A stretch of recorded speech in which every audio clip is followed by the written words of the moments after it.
கிரிக்கெட்ல ஸ்ட்ரைக் சேஞ்ச்னா என்ன அப்படின்னு சொல்லிட்டு நம்ம ஒரு வீடியோ போட்டிருந்தோம். ஆனா நெறைய பேரு புரியிற மாரி சொல்லுங்க அப்படின்னு சொல்லிட்டு கேட்டிருந்தீங்க.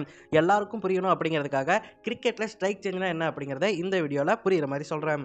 முதல்ல ஸ்ட்ரைக் சேஞ்ச்னா என்னன்னு சொல்லிட்டு எல்லாருக்குமே தெரியும். இப்போ ஒரு ஓவர் முடியுதுன்னு வச்சுக்கோங்களேன். முடிஞ்ச உடனே என்ன நடக்கும்? பேட்ஸ்மேன்கள் 2 பேருமே சைடு மாறுவாங்க. அது உங்க எல்லாருக்குமே தெரியும். கல்லி கிரிக்கெட்ல நம்ம 2 ஸ்டம்ப் வச்சிருப்போம். ஒன்னு பேட்டிங் ஸ்டம்ப், இன்னொன்னு பவுலிங் ஸ்டம்ப்.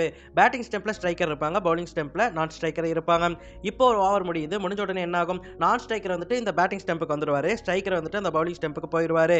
ஒருவேளை அந்த ஸ்ட்ரைக்கர் வந்துட்டு கடைசி பால் சிங்கிள் அடிச்சாருன்னு சொன்னா, அந்த இடத்துல இருக்கக்கூடிய ஸ்ட்ரைக்கர் வந்துட்டு திரும்பவும் அடுத்த ஓவருடைய முதல் பால பிடிக்கிறதுக்காக இந்த பேட்டிங் ஸ்டம்ப்க்கு வந்துருவாரு. இதுதான் கல்லி கிரிக்கெட்ல நடக்கும். இது உங்க எல்லாருக்குமே தெரிஞ்சிருக்கும். ஆனா இன்டர்நேஷனல் கிரிக்கெட்ல இந்த மாரியே நடக்குமான்னு கேட்டீங்கன்னா, நடக்காது. அங்க கொஞ்சம் வித்தியாசமா நடக்கும். என்ன அப்படின்னு கேட்டீங்கன்னா, அங்க பேட்டிங் ஸ்டம்ப், பவுலிங் ஸ்டம்ப்ன்னு இருக்காது. அங்க 2 ஸ்டம்பையுமே எண்டுன்னு தான் சொல்லுவாங்க. உதாரணத்துக்கு ஒரு மேட்ச் நடக்குது. மும்பை இந்தியன்ஸ் ஆர்சிபி ஆடிட்டு இருக்காங்க. விராட் கோலியும் கிறிஸ் கெயிலும் பேட்டிங் பண்ணிட்டு இருக்காங்க. பூம்ரா பவுலிங் பண்ணிட்டு இருக்காரு.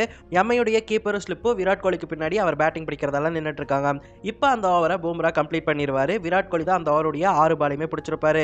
அதுக்கப்புறம் அடுத்த ஓவர் மலிங்கா போட வராரு. அப்ப என்ன நடக்கும்? கிறிஸ் கெயில் தானே அடுத்த ஓவருடைய முதல் பாலை பிடிக்கணும். அப்ப என்ன நடக்கும்னு கேட்டீங்கன்னா, கிறிஸ் கெயிலும் விராட் கோலியுமே நம்ம கல்லி கிரிக்கெட்ல பண்ற மாதிரி 2 பேருமே சைடு மாறிக்க மாட்டாங்க. 2 பேரும் எங்க நிக்கிறாங்களோ அதே இடத்துல தான் அப்படியே நிப்பாங்க.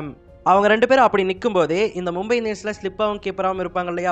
இவங்க எல்லாருமே அந்த பக்கம் கிறிஸ் கெயில் நின்னுட்டு இருக்கிற இடத்துக்கு ஓடி போய், அங்க கீப்பராவும், ஸ்லிப்பாவும் நிப்பாங்க. செகண்ட் ஓவர் மலிங்கா போட வருவார் இல்லையா?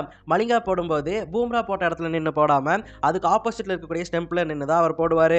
இதனால கிறிஸ் கெயில் அந்த ஓவருடைய ஃபர்ஸ்ட் பால ஃபேஸ் பண்ணுவாரு. ஒருவேளை விராட் கோலி சிங்கிள் அடிச்சிருந்தாருன்னு சொன்னா, அப்பவும் அப்படிதான். விராட் கோலி அதே இடத்துல இருப்பாரு. இந்த சைடு தான் மும்பை இந்தியன்ஸ் பிளேயர்ஸ் எல்லாம் கீப்பரா வந்து நின்னு இருப்பாங்க. அதே மாதிரி மலிங்காவும் அதற்கு ஆப்போசிட் எண்ட்ல தான் வந்து பவுலிங் போட நின்னு இருப்பாரு. இதுக்கு பேர் தான் ஸ்ட்ரைக் சேஞ்ச்னு சொல்லுவாங்க. எண்டு மாத்தி போடுறதுன்னு சொல்லுவாங்க. இந்த மாதிரி தான் ஒவ்வொரு ஓவருக்குமே மாத்திக்கிட்டே இருப்பாங்க. ஏன்னா பிட்ச் டேமேஜ் ஆகக்கூடாது அப்படிங்கிறதுக்காக. இப்போ நான் அந்த எண்டுன்னு சொன்னேன் இல்லையா? நீங்க நிறைய இடத்துல கேள்விப்பட்டிருப்பீங்க. Sachin Tendulkar end, pavilion end அப்படின்னு சொல்லிட்டு நிறைய பெயர்கள் வச்சிருப்பாங்க எண்டுக்கு. இந்த மாதிரி தான் எண்டுக்கு தனித்தனியா பெயர் வைப்பாங்க. அதை ஒரு கௌரவமாகவும் பார்ப்பாங்க.